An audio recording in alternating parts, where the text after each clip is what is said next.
Hi everyone, I hope you're all doing great today. Okay, so something crazy has been going on with my emails. I haven't checked my email for a while now, but when I tried to check, I found out that there's a particular email that has been coming from so many different people, and I was wondering what in the world was going on. Everybody talking about sexual position. Oh, Brother Joseph, you need to make a video about this. You need to talk about it. It's very, very urgent. It's very urgent. And I said, what is going on? And someone told me there was a video that was trending some time ago in which a guy was implying that if a woman sat on her husband during sexual intercourse in their marriage, that both she and her husband would go to hell for that. And that if they also practiced doggy style position in their sexual intercourse, that they would go to hell. And people believed this. People actually shared that video, and some actually believed it, and it breaks my heart. This is why I keep saying all the time, the Church of Christ needs to wake up.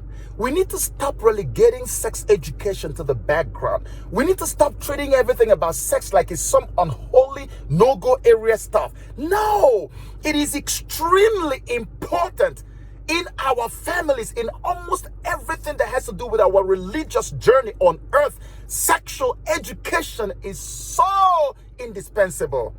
Why did I say that? Now, many may not know this, but I'm going to tell you this and I want you to write it down.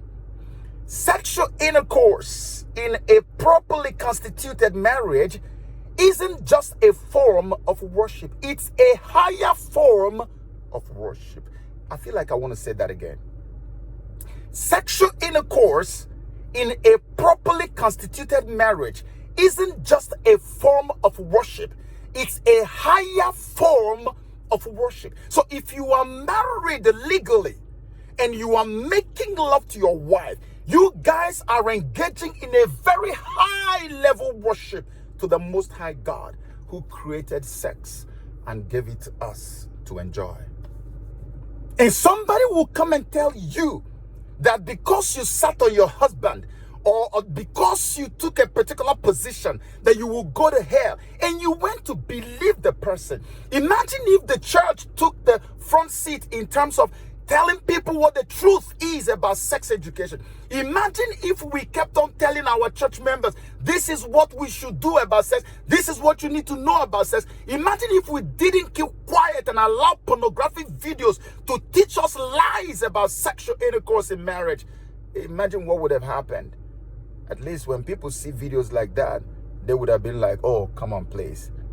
But if I tell you that many Christians, believers, saw that video, I haven't seen it, I don't know what it is, but they saw it and some of them actually believed it. How can you taking a position in sex be the thing that takes you to hell? They say, oh, don't do doggy style. By the way, we've been doing doggy style in our prayers actually. I grew up in the Catholic Church, yeah, and they used to force us to pray even when you didn't want to pray. They say kneel down. Those days we couldn't stand up to pray. We would kneel down. Many people still kneel to pray today. Imagine that you're kneeling down, you're a man, you're a woman, you're kneeling and your knees are killing you. And you have to bend over. Isn't that doggy style? So we're going to go to hell as well for practicing doggy style in prayers. Yeah, we're going to go to hell. We go to hell. That's what it means. Because your woman is bending over and you're having sex with her, that's doggy style, so you have to go to hell.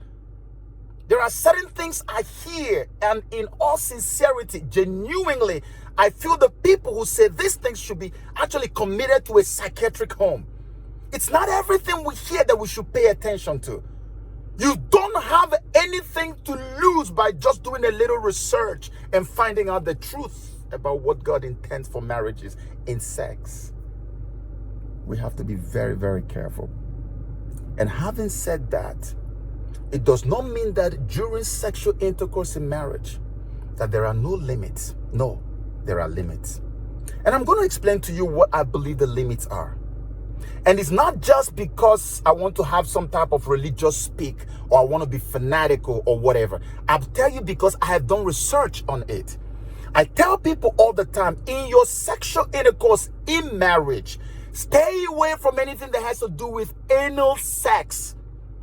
Anal sex. Stay away completely from it. Because anal sex is one of the greatest sources of satanic energy to demons. The moment you go into anal sex, like when you go to masturbate, the demons flood into that place like the vultures will come around the carcasses.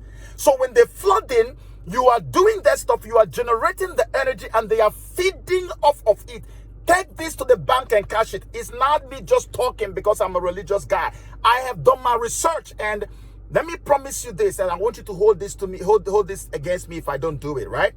I am going to make a more professional video. As many of you know, I'm still traveling. I'm not even settled yet. So much going on around me. But when I'm done with my trips, I'm going to make a more professional video in which I will explain to you the kind of things you need to avoid in your sexual intercourse in marriage, right? You have to avoid anal sex. You have to avoid BDSM or whatever they call it. Remember that thing they call bondage and stuff? You know why I don't want to begin to do it in this video now is because I want to show you proofs. I want to show you evidence. I want to give you historical foundation and biblical application to all of these things so that you know that I'm not just speaking out of sentiment. I'm speaking from a place of adequate and sufficient knowledge.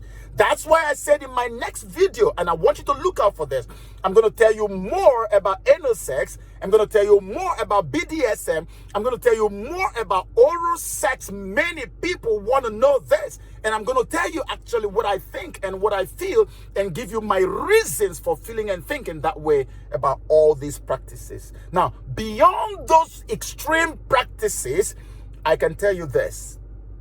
There is no sexual position that you take with your wife that is going to take you to hell. Not one. As long as you are doing the right thing, making your organ go to where it should go and not the wrong place.